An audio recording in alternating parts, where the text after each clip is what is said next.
Astaghfirullah. Assalamualaikum warahmatullahi wabarakatuh.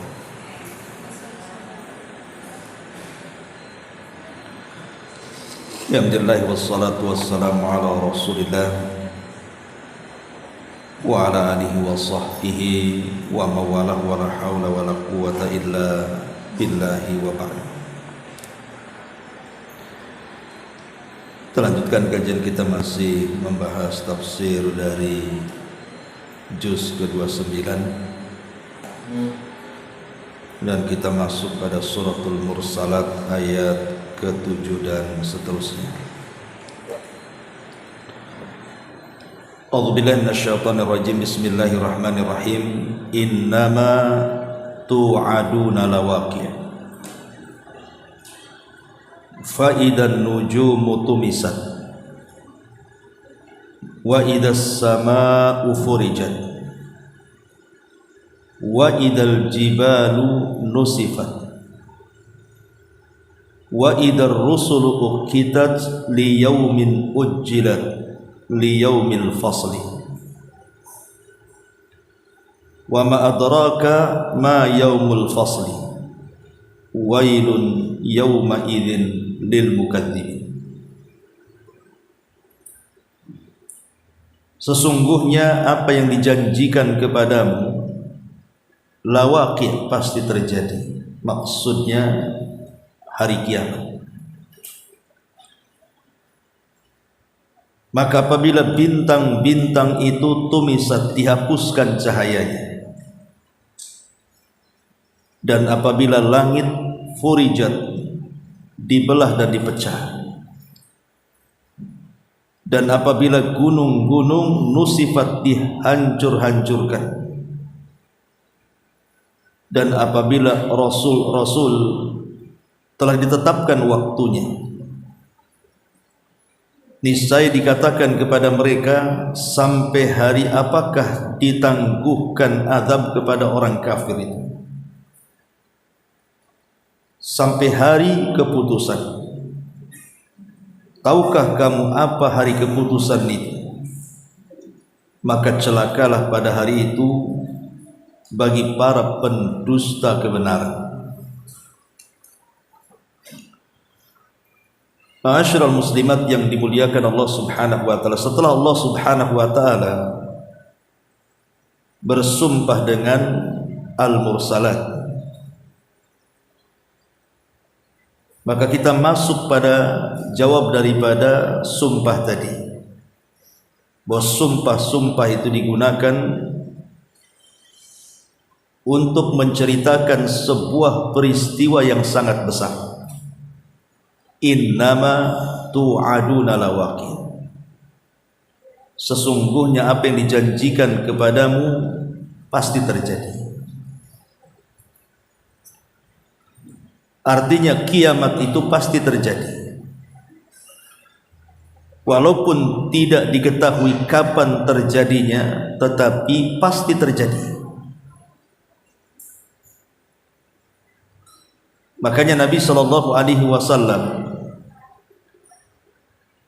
ketika datang Arab Badui menemui Nabi dan mengatakan, kapan akan terjadinya kiamat wahai Rasul? Mata sa'ah. Maka Nabi SAW berpaling dan tidak mau menjawab sampai 3 kali. Baru Nabi SAW mengatakan, wa ma'a'adatta laha. Engkau bertanya soal kiamat itu, apa yang kau telah siapkan untuk terjadinya? Maka sang Badui mengatakan, la syai'a ya Rasulullah, aku tidak memiliki apapun persiapan, walakinni uhibbullaha wa rasul, tetapi aku sangat cinta dengan Allah dan Rasulnya. Maka Nabi SAW mengatakan, anta ma'aman ahbabta, engkau akan bersama dengan idola. Lihat bagaimana Nabi SAW mengatakan kepada Arab Badui ini, wa ma'a'datta laha, apa yang kau persiapkan untuk terjadinya kiamat. Artinya kiamat itu pasti terjadi. Bahkan ketika Jibril alaihi salatu wassalam juga bertanya kepada Nabi SAW soal kapan terjadinya kiamat. Maka Nabi SAW hanya mengatakan, mal mas'ulu anha bi'a'lama minasail. Tidaklah orang yang ditanya lebih paham dibandingkan orang yang bertanya. Seolah-olah Nabi SAW mengatakan kiamat itu pasti terjadi, tetapi kapan terjadinya Allahu a'lam, karena ini perkara gaib. Sebab kalau Nabi SAW tahu, pasti dia jawab. Makanya dalam hadis Jibril yang sangat panjang itu, Nabi ditanya soal Islam, Rasul jawab. Kemudian juga Rasul ditanya soal iman, Rasul pun menjawab. Kemudian Rasul ditanya soal ihsan, Rasul pun menjawab. Tapi ketika Nabi SAW ditanya soal kapan kiamat, Rasul tidak jawab. Artinya bahwa tidak menjawabnya Rasul bukan berarti tidak terjadi kiamat, tapi Rasul tidak mengetahui kapan terjadinya. Makanya Nabi SAW hanya menjawab tanda-tandanya saja, bahwa apabila telah muncul tanda ini, tanda itu, maka kiamat akan datang. Dan tanda-tanda kiamat itu kan ada dua macam. Ada tanda-tanda kiamat kecil, dan datangnya kadang datang, kadang hilang. Dan ada tanda-tanda kiamat besar yang kalau datang itu akan terus berkesinambungan, tidak akan terputus sampai kiamat dibangkitkan. Dan 90% lebih, kata para ulama, tanda-tanda kecil itu sudah muncul. Hanya tinggal beberapa persen saja dan mengarah kepada tanda-tanda kiamat besar. Tapi kapan terjadinya, sekali lagi kita tidak tahu. Tapi Allah katakan, innama tu'aduna lawaqi'. Sesungguhnya apa yang dijanjikan soal kiamat kepadamu itu pasti terjadi. Tidak mungkin tidak, pasti terjadi. Kemudian Allah Subhanahu wa taala menjelaskan tentang kondisi kehancuran alam semesta. Seperti apa kehancuran alam semesta ini? Allah memulai dengan kondisi bintang. Allah mengatakan, fa idzan nujumu tumisan. Apabila bintang-bintang itu dihapuskan cahayanya.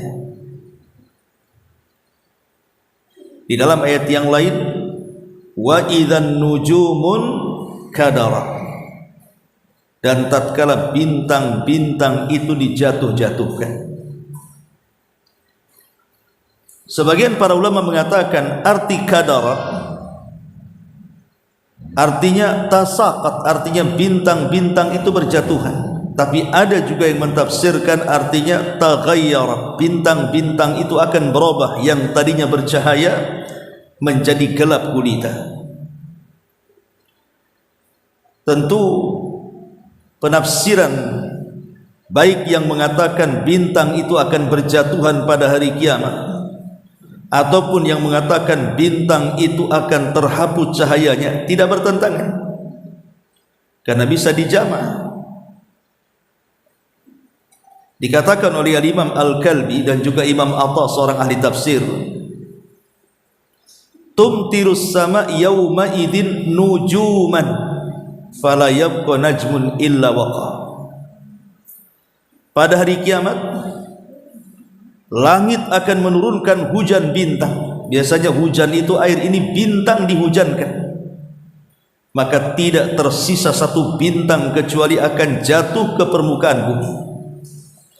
Lah ketika bintang itu jatuh, maka terjadilah perubahan yang tadinya terang menjadi gelap. Jadi jatuh dulu, baru kemudian gelap, gitu maksudnya. Ma'asyiral muslimat yang dimuliakan Allah Subhanahu wa taala. Dan kalau kita juga melihat bukan hanya bintang, bahkan matahari dan juga bulan pada hari kiamat itu, keduanya akan digulung oleh Allah Subhanahu wa taala. Makanya Allah mengatakan dalam surah At-Takwir, idza syamsu kuwirat, apabila matahari digulung oleh Allah Subhanahu wa taala.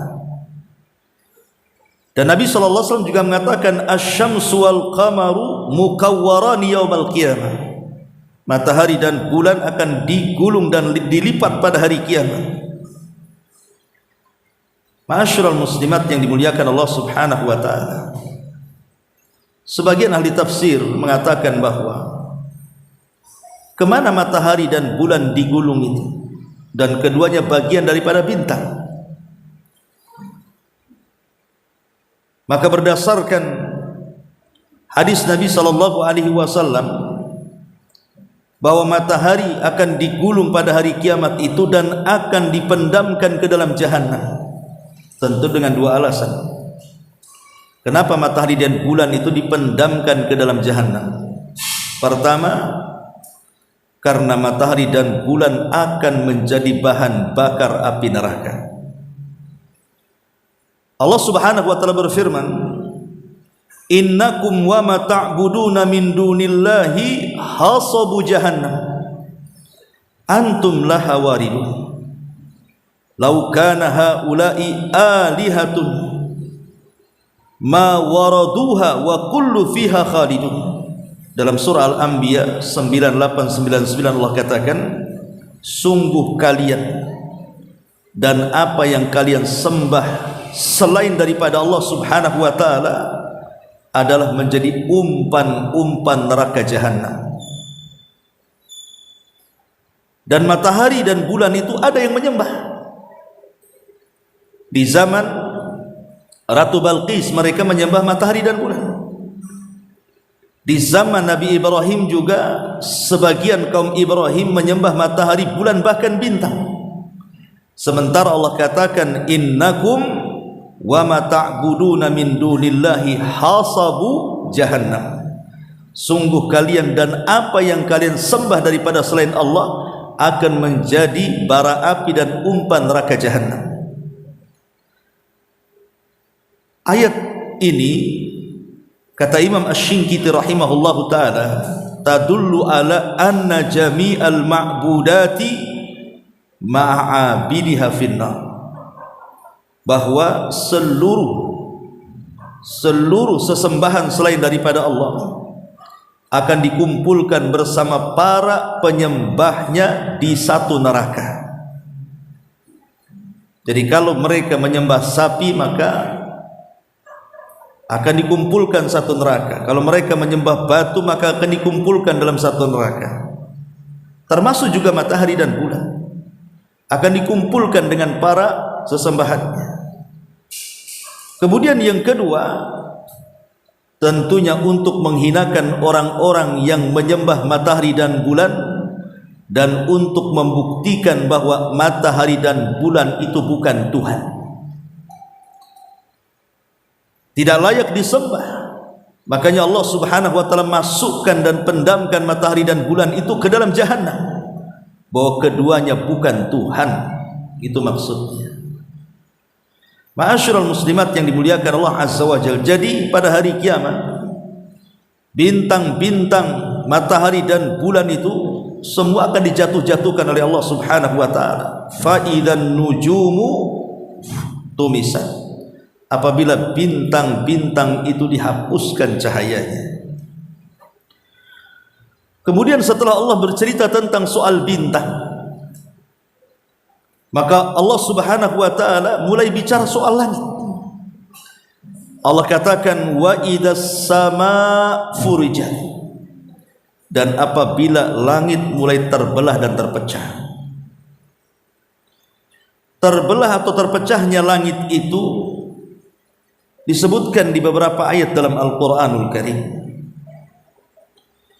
Seperti Allah Subhanahu wa taala katakan dalam surah Al-Haqqah ayat 16, wan syaqqatis sama fahiya yauma idzin wahiyah, dan terbelahnya langit pada hari itu sehingga langit yang tadinya kokoh menjadi rapuh dan lemah. Ma'asyiral muslimat yang dimuliakan Allah Subhanahu wa taala, Kemudian juga disebutkan di dalam surah yang lainnya, Allah mengatakan wa idas sama'u kushitat, dan tatkala langit dilenyapkan. Sehingga kemudian para ulama ketika berusaha untuk menggabungkan satu ayat dengan ayat yang lainnya, seperti umpamanya surah Al-Infitar. Surah Al-Infitar ini artinya terbelahnya langit. Kemudian surah Al-Insyiqaq juga menceritakan terbelahnya langit. Kemudian juga dalam Al-Quran surah Al-Anbiya ayat 104 juga bahwa langit itu akan digulung mana? Yauma natwis sama katayyi sijilil kutub. Ingat pada hari kiamat, langit kami akan gulung seperti lembaran-lembaran buku. Makanya Allah juga mengatakan dalam surah Az-Zumar ayat 67, wa ma qadarullaha haqqa qadri wal ardu jami'an qabdatuhu yaumal qiyamah was samawat matwiyatun biyamini subhanahu wa ta'ala amma yusyrikun. Dan mereka tidak pernah mengagungkan Allah dengan sebenar-benar pengagungan, padahal bumi dan seluruh langit dalam genggamannya pada hari kiamat. Seluruh bumi akan berada dalam genggamannya pada hari kiamat, termasuk juga langit akan dilipat dengan tangan kanannya. Maha suci Allah dan maha tinggi Dia dari apa yang mereka persekutukan. Jadi kalau kita gabungkan semua ayat, maka pada hari kiamat berawal daripada infitar.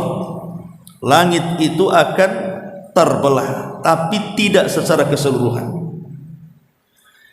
Makanya ada surat namanya surah Al-Infitar. Kemudian setelah infitar terbelah, maka terjadi namanya Al-Insyiqaq. Ada juga surah Al-Insyiqaq dalam Quran, sudah kita bahas. Dan insyiqaq ini lebih dahsyat dibandingkan infitar, karena kalau infitar ini terbelah, tapi kalau insyiqaq ini terbelah secara sempurna. Baru setelah itu langit melemah,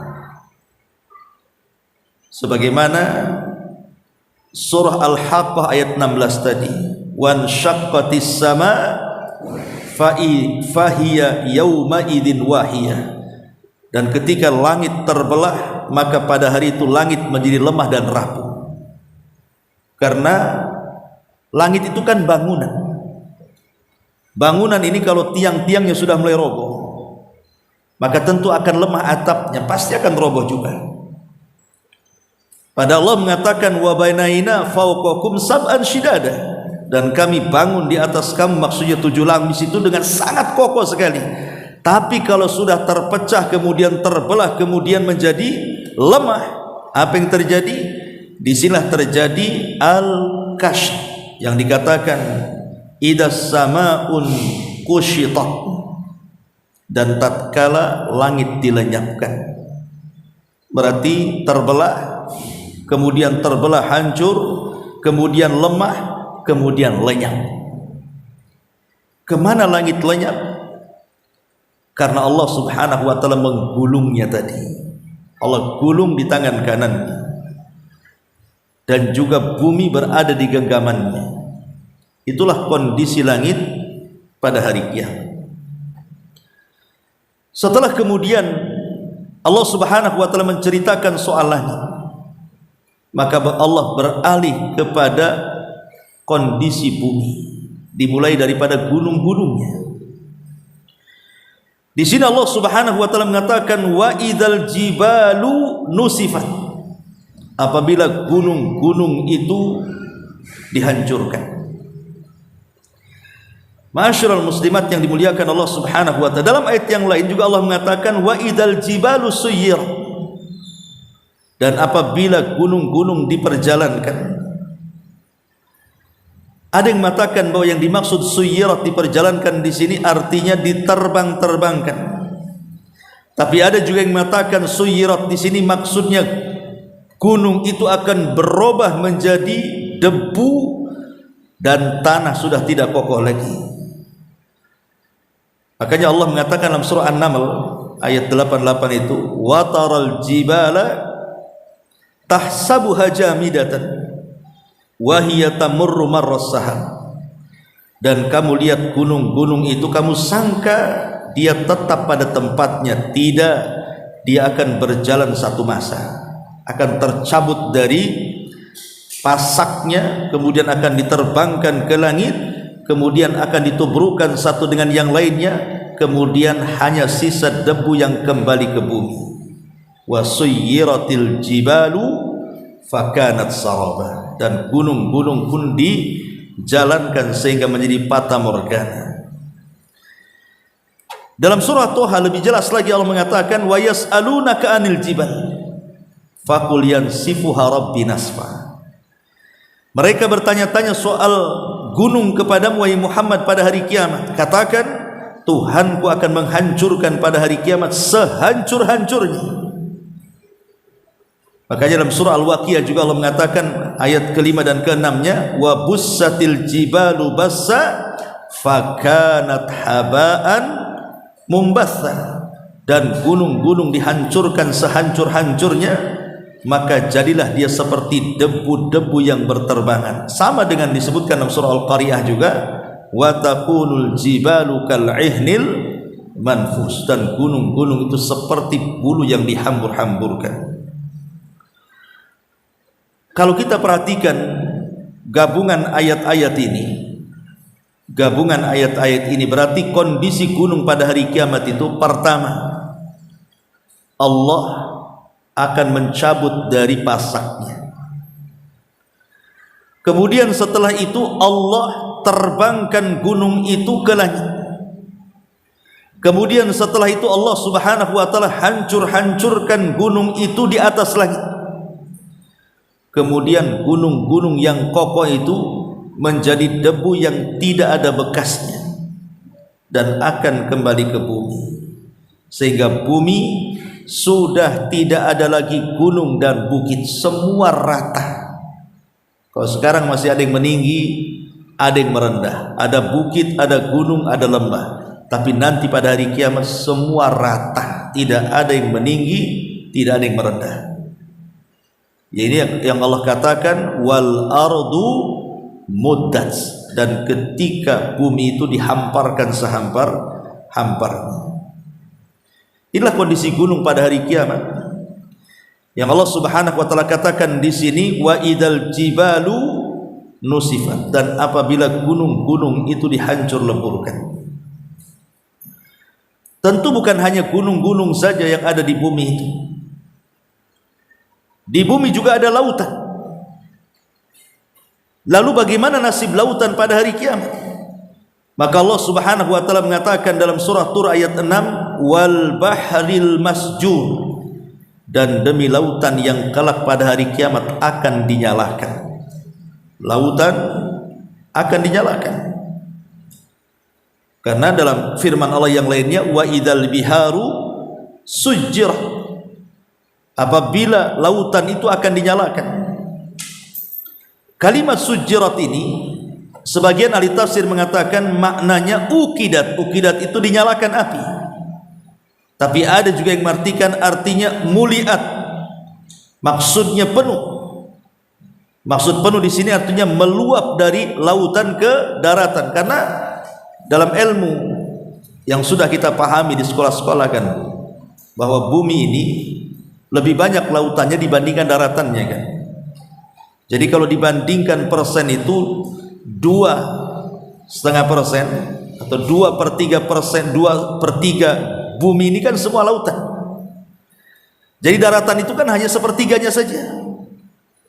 Lah bayangkan 2/3 lautan ini, sementara daratan hanya 3%-nya saja atau 30-nya saja. Kemudian lautan ditumpahkan ke daratan, apa tenggelam semuanya itu? Lain kalau umpamanya lautannya sedikit kan itu. Ini lautan lebih luas, 2/3, sementara sepertiganya daratan. Makanya ada sebagian yang mengatakan maksudnya sujjirat di sini artinya muliat, artinya akan diluapkan dari dasar lautan, ditumpahkan ke bumi sehingga bumi penuh dengan lautan. Kemudian ada juga yang mengatakan dan lautan akan mengering. Ma'asyiral muslimat yang dimuliakan Allah Azza wa Jalla, Ibnu Abbas radhiyallahu anhu berkata, uqidat fasara naran tadtarim, lautan akan dinyalakan sehingga menjadi api yang bergejolak. Dalam tafsir yang lain maksudnya zahaba ma'uha falam yabqa fiha qatra. Imam Qatadah mengatakan bahwa lautan akan dikeringkan airnya sehingga tidak tersisa meskipun hanya satu tetes. Dari sini kalau kita kompromikan semua ayat-ayat soal lautan ini, berarti kondisi lautan yang pertama ketika terjadi pada hari kiamat itu, pertama akan diluapkan dulu. Lautan itu akan diluapkan, kemudian meluber, lalu bergabung dengan air-air yang ada di sungai-sungai, karena bumi sudah tertutup air itu. Jadi di sini akan bercampur antara air asin dan air tawar kan gitu. Karena air lautan asin, air sungai tawar akan bercampur di sini. Kemudian Allah mulai menyalakan api. Bagaimana cara menyalakannya? Allahu a'lam. Tapi begitulah Allah katakan, sebagaimana penafsiran Ibnu Abbas, uqidat, maka lautan itu akan dinyalakan. Maka setelah kemudian terbakar seluruh lautan itu, maka akan membakar air sehingga yang tadinya lautan itu menjadi laut api, tiba-tiba kemudian surut dan mengering sehingga tidak ada satu tetes yang tersisa di lautan. Begitulah jamak cara memahami tentang kondisi lautan, karena ada yang mengatakan diluapkan, ada yang mengatakan kemudian dinyalakan dan begitu seterusnya. Ini kondisi lautan. Kalau kondisi darat tentu sudah jelas, Allah mengatakan idza zulzilatil ardu zilzalaha. Apabila bumi ini digoncangkan dengan sekali goncangan. Lihat bagaimana Allah tidak mengatakan idza zulzilatil ardu zilzalan, tetapi Allah mengatakan idza zulzilatil ardu zilzalaha. Ada haknya di sini. Ha ini kata ganti, kembali kepada bumi. Jadi ketika kemudian zilzal, gempa itu diidhofahkan kepada bumi, berarti yang gempa itu bukan satu tempat yang lain, tidak. Berarti satu bumi gempa gitu maksudnya. Karena gempanya disandarkan ke bumi. Kalau sekarang ada gempa di Jogja, di Batam belum tentu gempa. Kemudian juga gempa di Lombok, di Batam juga tidak gempa. Tapi nanti pada hari kiamat gempa ini disandarkan ke bumi. Artinya bukan hanya Lombok, bukan hanya Jogja, bukan hanya Indonesia, satu dunia gempa. Lah itulah kondisi kiamat. Lalu bagaimana dengan harta-harta manusia saat kiamat itu? Allah gambarkan wa idal isyaru utilas, dan apabila unta-unta yang bunting itu ditinggalkan. Ini kinayah.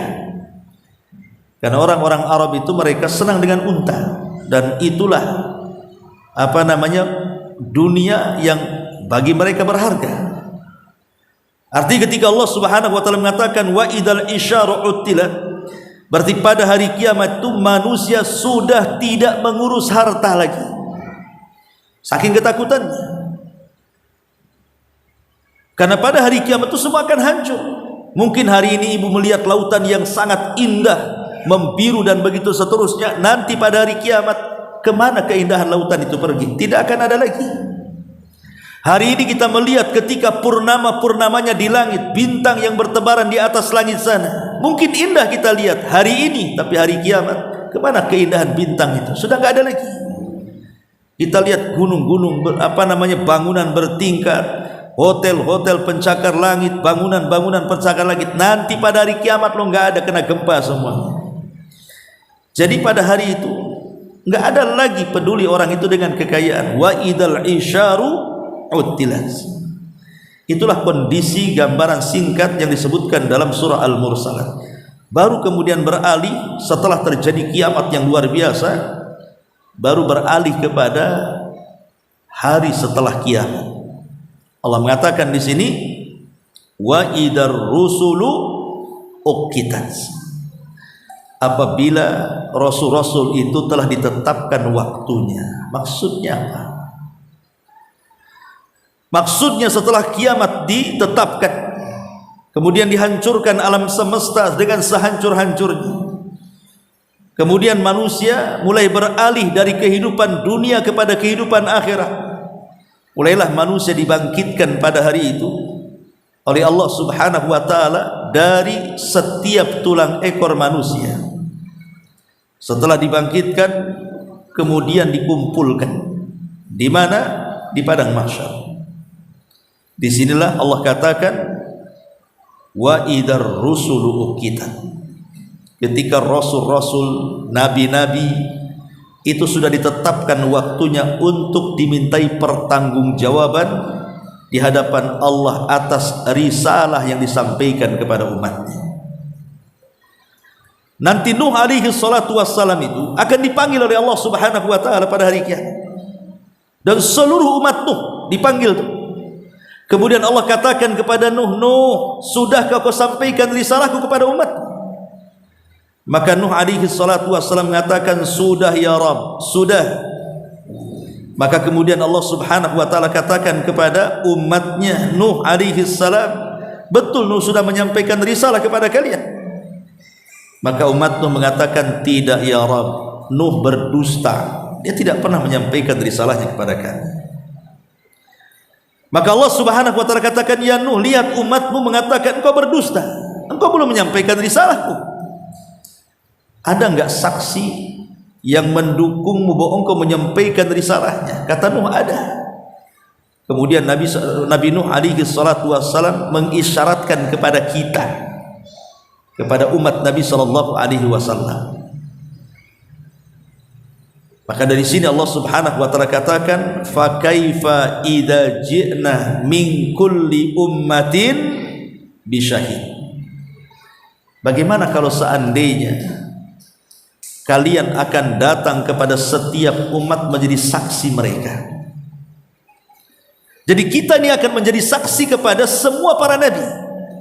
Jadi ketika Nuh mengisyaratkan itulah saksiku, maksudnya disyaratkan kepada siapa? Umat Nabi, umat Rasul, umat Nabi kita Muhammad sallallahu alaihi wasallam.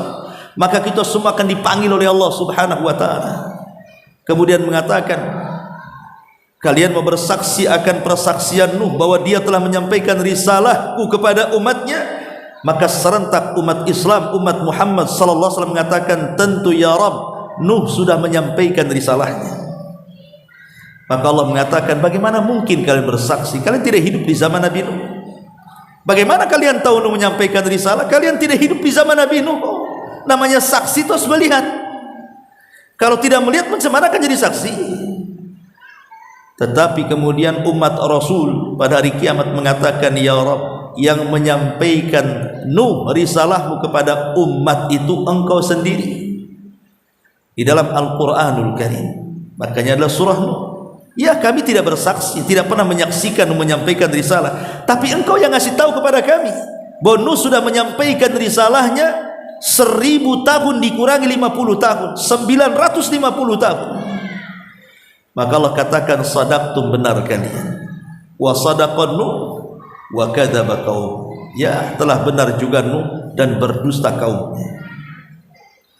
Kemudian setelah Nuh dipanggil lagi nabi-nabi yang lainnya beserta umatnya, kemudian ditanya lagi, dan kaumnya mengatakan dusta nabi kami menyampaikan risalah. Kemudian Allah mengatakan, lihat, kaum mengatakan dusta, ada saksi, ada, disyaratkan lagi pada kita. Jadi setiap umat pada hari kiamat itu kita akan jadi saksi di situ. Ma'asyiral muslimat yang dimuliakan Allah Azza wa Jalla, sampai pada waktunya ketika kita sudah menjadi saksi kepada semua umat, giliran Nabi sallallahu alaihi wasallam menjadi saksi kepada kita. Fa kaifa idza ji'na min kulli ummatin bisyahid wa ji'na bika ala haula'i syahida. Dan engkau wahai Muhammad akan menjadi saksi bagi umat. Jadi kalau umatnya akan menjadi saksi bagi umat-umat sebelumnya, tapi Rasul kita akan menjadi saksi bagi kita. Apakah kita ini selama hidup di dunia betul-betul mengikuti syariat Nabi, betul-betul mengikuti sunnah Nabi, betul-betul mengikuti dan tunduk kepada Nabi atau tidak?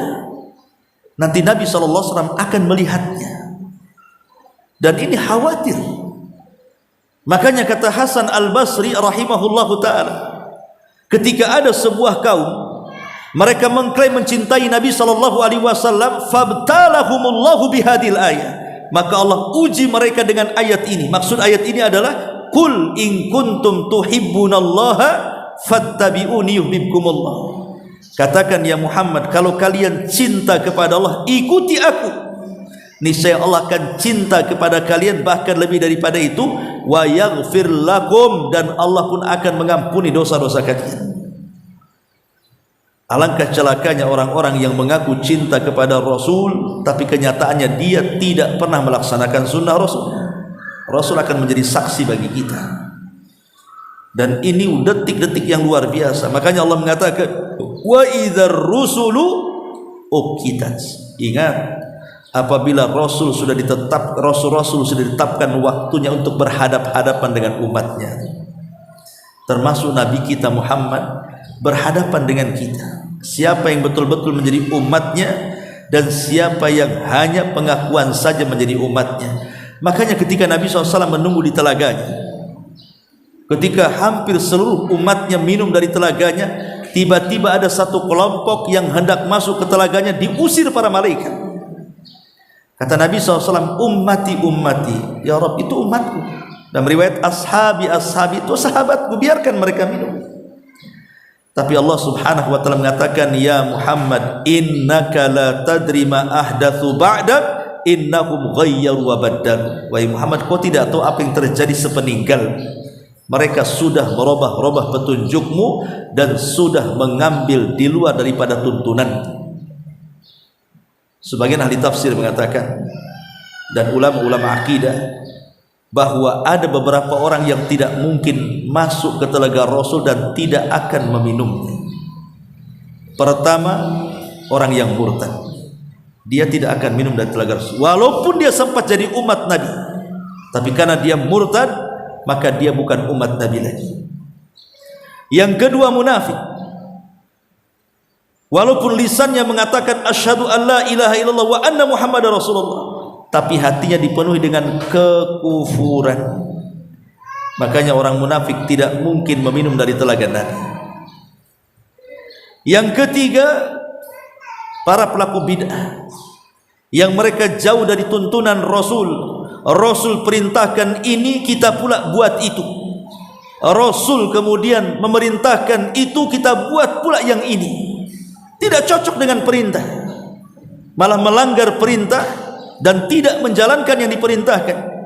Mereka melakukan bid'ah dan membuat perkara-perkara dalam agama, maka ahli bid'ah tidak akan masuk ke telaga Nabi, karena mereka tidak mencintai Nabi hakikatnya. Kemudian yang keempat, para pelaku dosa besar. Mereka tidak mencintai Nabi. Nabi melarang tidak boleh judi, malah kalian judi. Nabi mengatakan tidak boleh zina, kalian zina. Nabi mengatakan jangan gibah, kalian gibah. Nabi mengatakan kalian jangan namimah, kalian namimah. Orang-orang yang banyak melakukan dosa besar, maka dikhawatirkan tidak meminum telaga Nabi SAW. Wa idar rusulu uqitat liyaumin ujjilan. Niscaya dikatakan kepada mereka, sampai hari apakah ditangguhkan azab itu bagi orang-orang kafir. Maka Allah mengatakan sampai hari keputusan, hari yaumul fasl, hari pengadilan. Jadi nanti pada hari kiamat manusia akan dikumpulkan dan akan diadili Allah seadil-adilnya. Subhanallah, satu per satu manusia akan diadili. Jangan berpikir bagaimana mengadili satu per satu. Satu kota Batam bisa antri, belum lagi satu dunia, belum lagi orang yang pertama hidup sampai yang terakhir mati. Cemana Allah mengadili satu per satu? Innallaha sari'ul hisab. Allah itu sungguh cepat hisabnya. Tidak sampai setengah hari kaum muslimin sudah selesai dihisab. Ya. Jadi hari keputusan itu akan ada. Disinilah tersingkap semua kezaliman, semua maksiat yang pernah kita lakukan. Tersingkap banyak aib di hadapan Allah Subhanahu wa ta'ala. Ketika di dunia boleh jadi orang bermaksiat itu dia tutup-tutupi aibnya, tapi pada hari kiamat Allah singkap aibnya. Makanya kenapa Rasul sangat mengkhawatirkan orang-orang yang suka menyingkap-nyingkap aib orang, Allah singkap aib dia pada hari kiamat. Rasul mengatakan, "Man kasyafa aurata akhi, kasyafallahu auratahu yaumal qiyamah." Siapa yang menyingkap aurat saudaranya, aib saudaranya, dosa saudaranya, maka akan singkap aib dia pada hari kiamat di hadapan Allah. Tapi sebaliknya, man satara musliman, satarahullahu yaumal qiyamah. Siapa yang menutup aib seorang muslim, Allah akan tutup aibnya pada hari kiamat. Termasuk orang-orang yang menceritakan aibnya sendiri, Allah sudah tutup baik-baik, dia ceritakan pula aibnya sendiri. Itulah mujahir. Orang mujahir tidak akan dimaafkan, akan dibongkar pada hari kiamat dosa-dosanya. Makanya Rasul mengatakan, kullu ummati mu'afan illal mujahirin. Setiap umatku dimaafkan kecuali orang-orang yang mujahir. Rasul, siapa mujahir itu? Kata Rasulullah SAW, orang yang malam hari dia berbuat dosa, kemudian dia tidur, Allah tutupi aibnya, orang nggak tahu. Di pagi hari dia cerita pula dosa malamnya. Dia di siang hari melakukan dosa, Allah tutup tuh aibnya sampai malam. Di malam hari pula cerita dosa siangnya. Orang ini tidak akan diampuni oleh Allah, dibongkar aibnya pada hari kiamat. Termasuk para pengkhianat akan diberikan bendera dan dia mengatakan, inilah orang yang berkhianat. Termasuk orang-orang yang sombong di dunia, Allah kecilkan tuh badannya di akhirat. Allah tampakkan bagaimana ketika di dunia merasa sombong besar di hadapan manusia, di akhirat Allah kecilkan pula badannya. Yuhsyarun nas yaumal qiyamah, yuhsyarul mutakabbiruna yaumal qiyamah, amsalidz dzar fi suratir rijal, kata Rasul. Orang-orang yang sombong itu, maka mereka akan dikecilkan, lihat aibnya ditampakkan. Ya, boleh di dunia Anda besar, tapi di akhirat Anda kecil. Termasuk juga orang-orang yang suka berdusta, yang terus berdusta, hatta yuktaba indallahi kadzdzaba, sampai nanti pada hari kiamat dicap di dahinya dia kadzdzab, pendusta. Jadi banyak dosa akan disingkap. Dosa-dosanya orang-orang munafik yang di dunia menampakkan keislaman, hatinya menyembunyikan kufuran, semua akan disingkap pada hari itu. Jadi banyak dosa-dosa yang akan disingkap di peradilan Allah Subhanahu wa ta'ala. Dan ingat, di dunia banyak kantor-kantor pengadilan, tapi belum tentu dapat keadilan. Tapi di akhirat pasti kita akan dapat keadilan yang sesungguhnya, karena Allah yang langsung mengadili satu persatu. Liyaumil fasl, pada hari di mana Allah akan memutuskan perkara hamba-hambanya.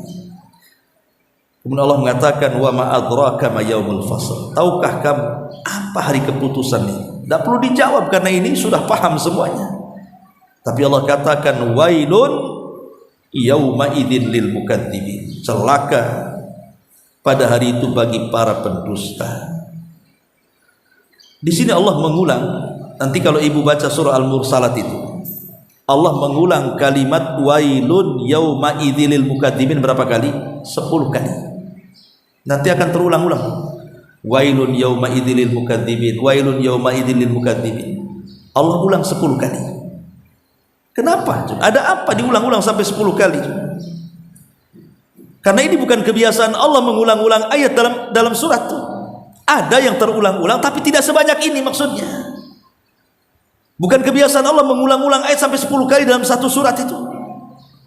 Menunjukkan ada apa di sini kan? Al-Imam Al-Qurtubi rahimahullah telah mengatakan bahwa mengulang-ulang ayat ini berkali-kali karena banyak hal di mana orang-orang musyrik Arab itu terlalu mendustakan agama. Karena mereka saking mendustakannya soal hari kebangkitan, soal ada kehidupan setelah kematian, soal ada keputusan dan juga hisab dan yang lainnya. Makanya Allah ulang-ulang. Karena orang-orang musyrik itu, kata Qurtubi, Imam Al-Qurtubi, mereka teramat sangat mendustakan hari kebangkitan.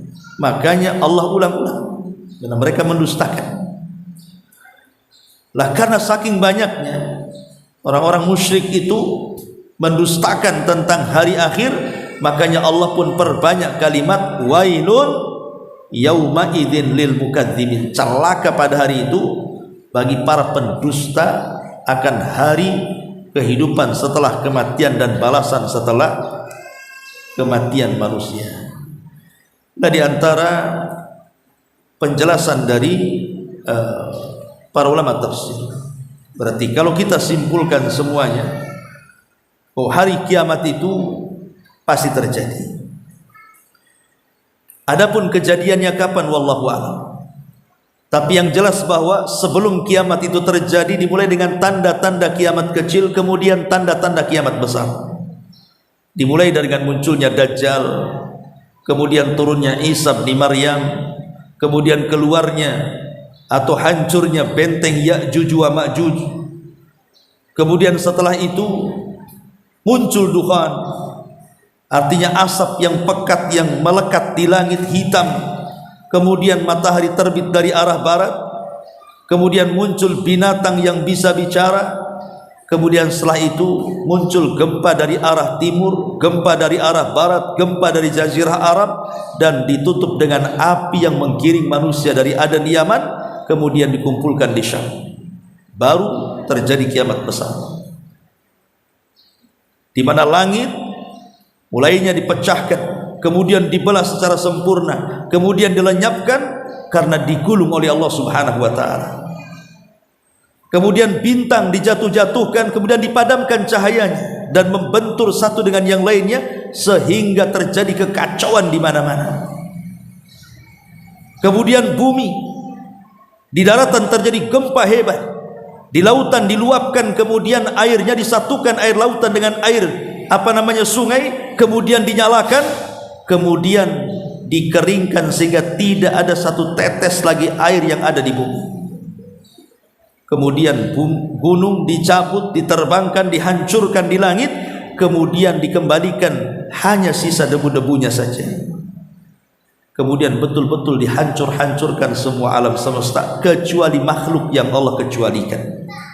Seperti aras tidak hancur, sorga tidak hancur, ruh juga tidak hancur. Ada makhluk sekitar 7 makhluk yang tidak dihancurkan. Tetapi semua makhluk Allah katakan kullu man 'alaiha fan wa yabqa wajhu rabbika dzil jalali wal ikram. Semua akan binasa kecuali wajah Allah. Sehingga ketika terjadi kehancuran alam semesta selama 40, kata Abu Hurairah, yang tidak tahu apakah 40 tahun kehancuran-hancuran itu, apakah 40 bulan, apakah 40 pekan, wallahu alam, ataukah mungkin 40 hari. Abu Hurairah tidak menyebutkan itu, hanya kalimat 40-nya saja. Disitulah Allah Subhanahu wa ta'ala akan mengatakan di hadapan makhluk yang sudah hancur lebur itu, dan mengatakan ainal mutakabbirun, di mana orang-orang yang sombong, mana orang-orang yang congkak itu. Anal malik, sayalah raja. Ainal mutakabbirun, mana orang-orang yang sombong itu. Anal malik, sayalah raja. Kemudian Allah Subhanahu wa ta'ala mengatakan limanil mulkul yaum, kalian sudah tahu ini milik siapa kekuasaan ini semuanya? Tidak ada yang jawab karena semua sudah hancur lebur. Maka Allah jawab sendiri dan mengatakan lillahil wahidil qahar, semua adalah milik yang satu, yang maha esa dan maha mampu untuk menghakimi segalanya. Dialah Allah Subhanahu wa ta'ala. Itulah di antara kilasan dari surah Al-Mursalat dari ayat 7 sampai ayat 15. Wallahu a'lam. Ya, kita buat tanya jawab. Silakan.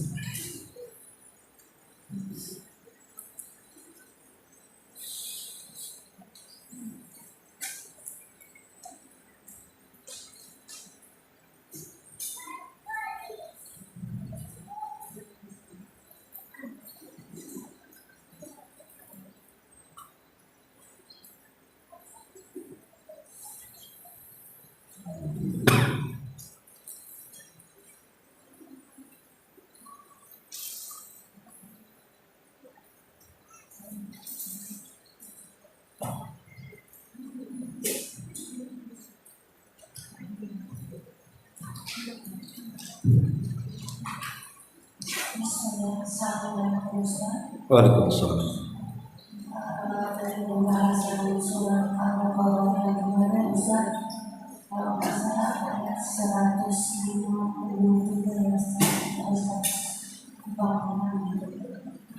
Ustaz membahas masalah rezeki dibagi dua, ada rezeki yang naik dan ada rezeki yang hanya di dunia. Kalau di dunia itu terputus bahwa kita meninggal, yang naik itu amal ibadah kita. Yang Anda tanyakan, apakah rezeki yang di dunia itu terputus begitu saja kah? Bukankah ketika rezeki di dunia kita menggunakan untuk amal ibadah, yang mobil kita bawa ketika pengajian, atau yang punya rumah kita di tempat pengajian, bukankah ini juga rezekinya akan naik?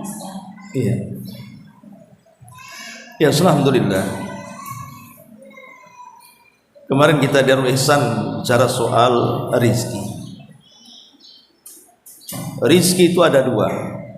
Ada rizkun nazil dan ada rizkun sa'id. Ada rizki yang turun dari langit ke bumi, dan ada rizki yang naik dari bumi ke langit. Tapi dua-duanya berasal dari langit. Allah mengatakan wa fis samaa'i rizqukum wa ma tu'adun. Dan di langit ada rizki kalian dan apa yang Allah janjikan kepada kalian. Baik rizki yang turun ataupun rizki yang naik, semua datang dari langit. Karena yang memberikan rizki itu adalah Allah subhanahu wa ta'ala. Dan aina Allah, di mana Allah? Allahu fis sama, Allah di langit. Sebagaimana hadis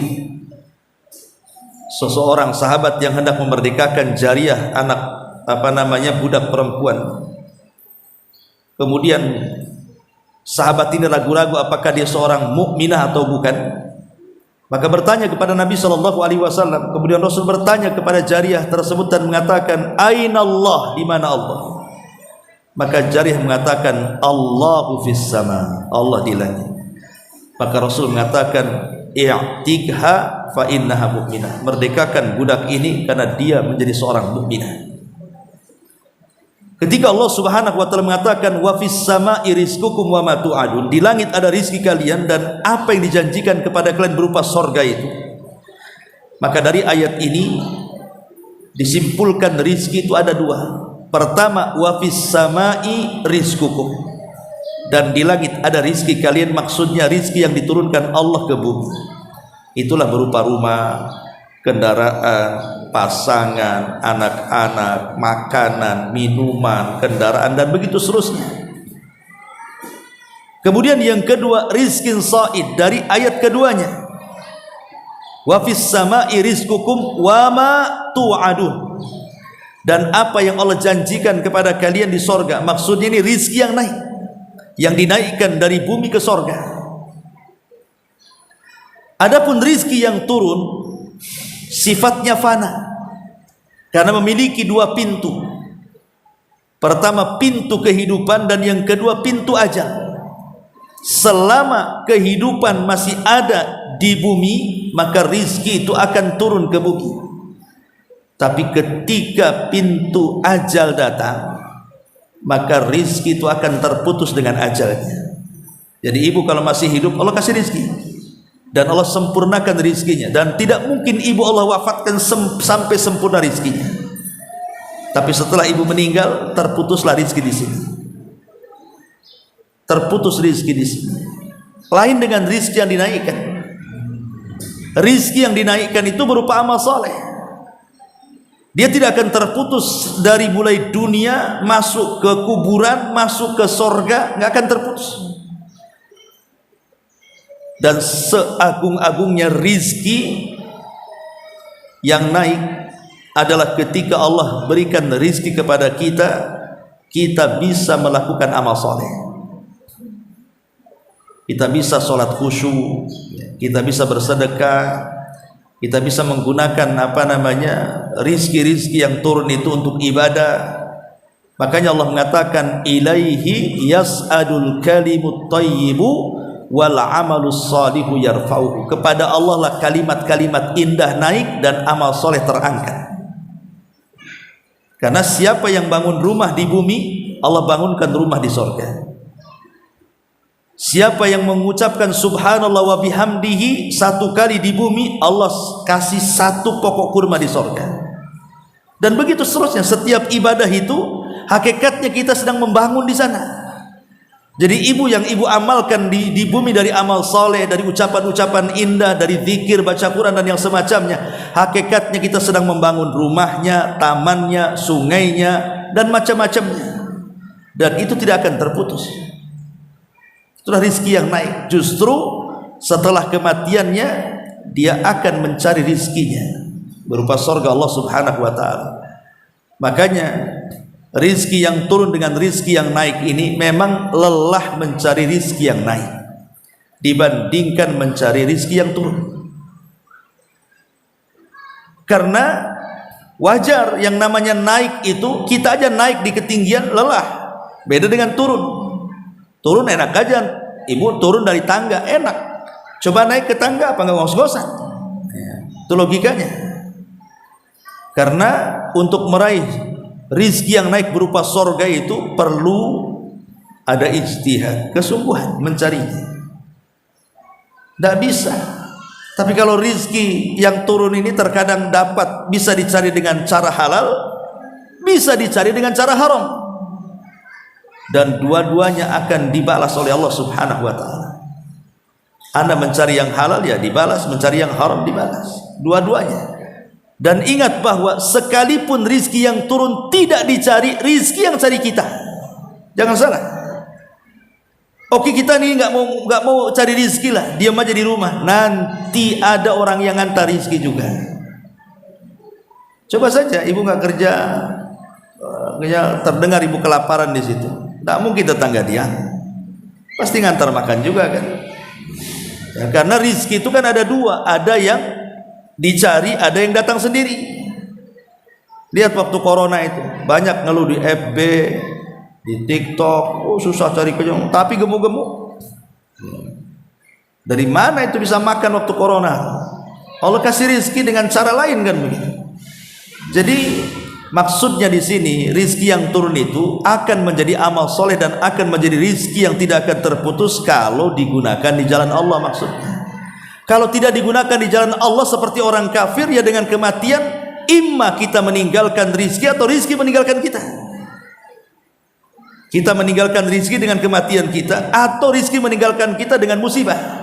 Entah tsunami rumahnya roboh, entah dengan gempa rumahnya roboh, rizki meninggalkan kita atau namanya. Jadi itu pengertiannya di situ. Rizki yang turun bisa menjadi naik kalau digunakan amal soleh tadi. Itu bersedekah. Wallahu a'lam.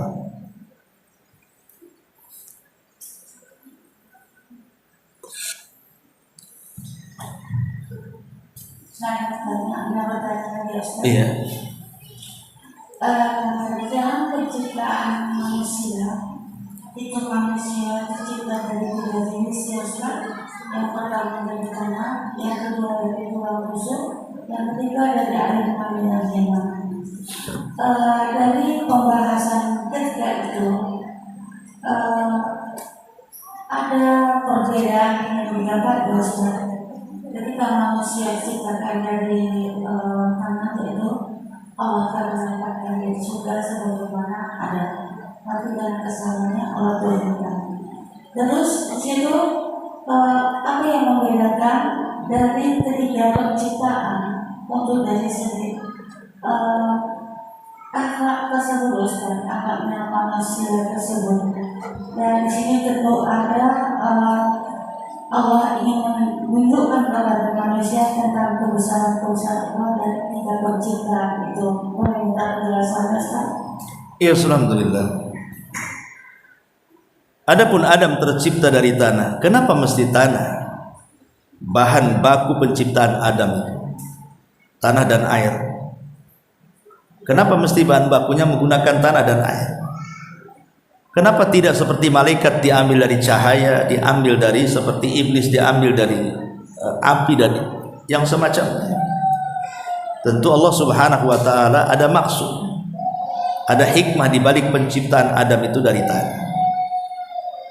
Maka itu disebutkan dalam hadis Nabi sallallahu alaihi wasallam bahwa Adam itu tercipta dari berbagai macam sifat dan warna tanah. Bukannya sifatnya, warnanya juga. Jadi ada tanah yang hitam, ada tanah yang putih, ada tanah yang merah, dan berbagai macam warna yang ada dalam tanah itu. Kemudian juga sifat tanah juga dicampur-campur. Ada tanah yang keras, ada tanah yang lembek, ada tanah yang setengah keras, setengah lembek, dan begitu seterusnya. Apa hikmah dibalik perbedaan warna tanah, kemudian sifat-sifat tanah, akhirnya terbentuk menjadi Adam? Karena kelak anak keturunannya, sifat-sifat mereka akan meniru sifat-sifat tanah. Dari warna kulit, ibu yang hitam mungkin dari tanah hitam, ibu yang putih ya mungkin dari tanah putih. Oh, belang-belang campuran, mungkin seperti itu ya. Ataupun dari sifat-sifat, ada yang lembut, nah, mungkin dari tanah yang lembut, tanah yang halus. Ada yang keras kepala, mungkin dari cadas. Ada yang suka bertengkar, mungkin dari tanah sengketa atau semacam kan gitu ya. Ya namanya sifat-sifat itu ada gitu ya. Dari sifat tanah itu melekat pada manusia. Itulah kenapa diambil dari tanah. Adapun kemudian Hawa diambil dari tulang rusuk, bahwa perempuan itu akan berbeda fitrahnya dengan laki-laki. Dan tulang rusuk pun tidak diambil yang lurus, diambil yang bengkok. Bukan yang bengkok, yang paling bengkok, yang paling atas, yang dekat dengan jantung lagi ya. Kenapa? Karena sifat wanita nanti seperti itu, dia akan lebih mendekati perasaannya. Makanya kata Rasul, kalau dikerasi dia patah dia, kalau dia dibiarkan tetap bengkok dia. Makanya pelan-pelan kan gitu, diluruskan pelan-pelan. Dan wanita juga perlu meluruskan diri sendiri dengan cara pelan-pelan, karena kadang-kadang untuk menggunakan logika perempuan ini agak lebih sulit. Kenapa? Karena memang cara berpikirnya berbeda. Dia lebih dominan ke perasaan, kalau laki-laki lebih dominan ke akal kan itu. Itu aja udah beda di situ saja.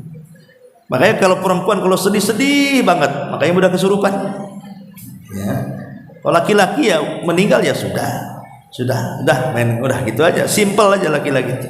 Belanja ke pasar berapa, Pak? Sekian, nah ambil pulang, simple laki-laki.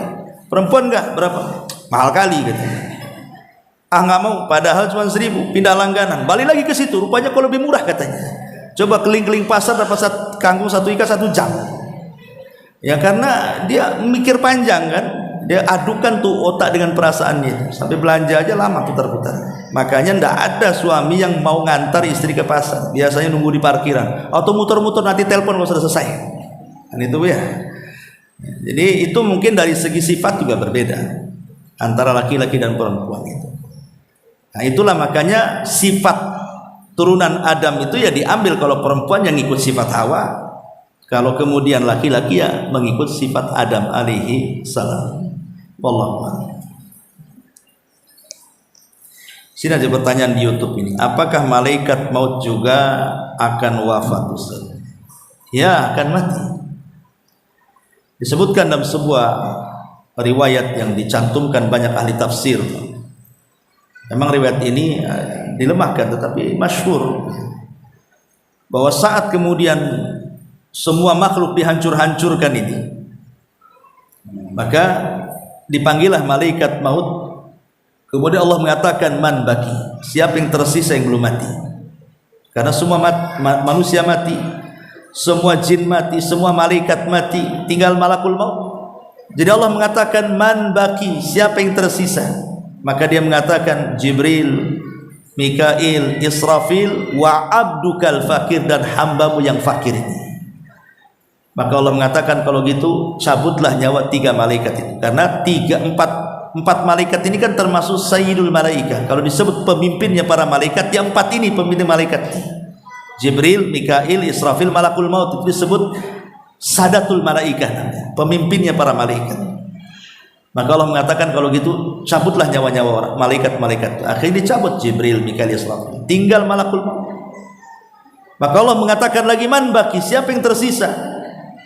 Maka kata malaikat maut, tidak ada ya Rabb illa abdukal fakir, kecuali hambamu yang fakir ini. Maka Allah mengatakan, idzan mut, kalau gitu mati kamu. Maka matilah malaikat maut dengan sekali kata kun fayakun, mati kau, mati. Maka tidak ada makhluk yang berakal lagi ketika terjadi kiamat. Baru setelah nanti pada setelah kebangkitan baru dibangkitkan kembali semua makhluk, binatang-binatang yang dibangkitkan untuk melalui proses hisab. Wallahu a'lam. Ustaz, Ya. hanya untuk meyakinkan yang mengajar, tadi sudah Ustaz jelaskan perkara tanah yang diambil dan perkara wanita yang susah dan bagaimana tulang belakang. Berarti kesimpulan dari kedua itu, kalau perkara yang dari ayat ini berarti hanya untuk kehidupan atau anak laki atau anak perempuan itu sudah dibahas dalam hadis ya Ustaz.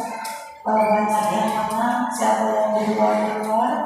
Terus berarti dari ayat itu tidak ada kecenderungan untuk pembentukan akhlak dan yang lainnya Ustaz.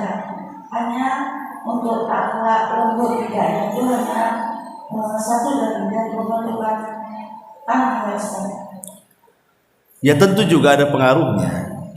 Kan kenapa Umar bin Khattab radhiyallahu an ketika menyidangkan seorang anak, kemudian dia bertanya, apa tanggung jawab seorang ayah kepada anak? Maka Umar mengatakan, yang pertama carikan ibu terbaik. Carikan ibu terbaik, karena ibu itu kan madrasahnya rumah. Kemudian yang kedua, carikan nama terbaik. Kemudian yang ketiga, ajarkan Quran. Orang ini mengatakan, wahai Umar, wahai Amirul Mukminin, bapakku tiga-tiganya tidak. Adapun ibuku seorang majusi yang dibeli oleh bapakku di pasar. Dia seorang budak. Kemudian digauli, lahirlah aku. Habis aku lahir, aku dikasih nama binatang. Kemudian satu huruf Quran pun tidak diajarkan kepada aku. Maka Umar mengatakan kepada ayahnya, sebelum anakmu durhaka kepadamu, kau sudah durhaka dulu sama anak.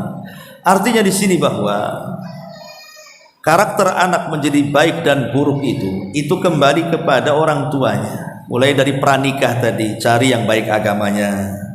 Kemudian setelah menikah ikuti syariat Islam. Jangan pula ketika nikah itu harusnya turun rahmat, datang pula azab, laknat. Waktu pernikahan ngundang artis, ini apa ini? Ini ngundang laknat artinya. Ya mulai pernikahannya syar'i, betul-betul ngundang rahmat. Ketika sudah sah ijab kabul pun kemudian ketika menggauli istrinya adalah di situ doa-doa tahu dari setan. Allahumma jannib asyaitan wa jannib ma razaqtana, dan begitu seterusnya kan. Ta'awud kepada Allah Azza wa Jalla. Kemudian setelah lahir pula kita ajarkan mereka agama dan begitu seterusnya. Nanti di situ terbentuk karakter kan itu. Jadi bukan hanya sekedar situ saja, tidak, ada sampingan-sampingan yang lainnya. Ya. Tetapi semua manusia itu sudah ditakdirkan oleh Allah dan sudah ditulis lauhil mahfuz. Karakternya seperti apa? Dia baikkah, burukkah, jahatkah, taatkah, semua sudah dicatat. Cuma kita kan tidak tahu catatan kita seperti apa, sehingga kita hanya berusaha saja. Jangan jadi orang jahat, jadilah orang baik.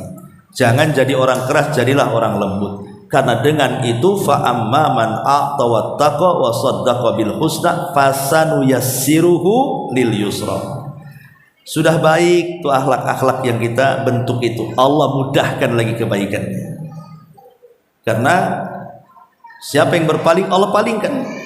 Siapa yang mencari hidayah, Allah kasih jalannya. Karena kita tidak tahu takdir kita hanya berusaha saja. Kata Rasul, i'malu fakullun muyassarun lima khuliqa. Sudah, amalkan saja. Banyak-banyak beramal saja. Nanti Allah mudahkan itu. Nanti Allah mudahkan. Maksudnya Allah mudahkan itu karena setiap amal soleh melahirkan amal soleh yang lainnya. Amal soleh yang lain melahirkan amal soleh yang lainnya. Amal soleh melahirkan sampai ditutup dengan seperti itu. Nanti Allah mudahkan. Karena kalau orang kemudian berpatokan dengan takdir yang tidak bisa, oh saya ini keras karena sudah takdir, nggak bisa kayak gitu. Dari mana kau tahu takdir? Baca di mana? Di Google. Lauhil mahfuz tidak ada di Google. Kita tidak tahu takdir kita apa, makanya berusaha baik tadi untuk merubah karakternya. Wallahu a'lam. Wah ya saya kira cukup. Subhanallah, hamdika, asyhadu an la ilaha illa anta, astaghfiruka wa atubu ilaik.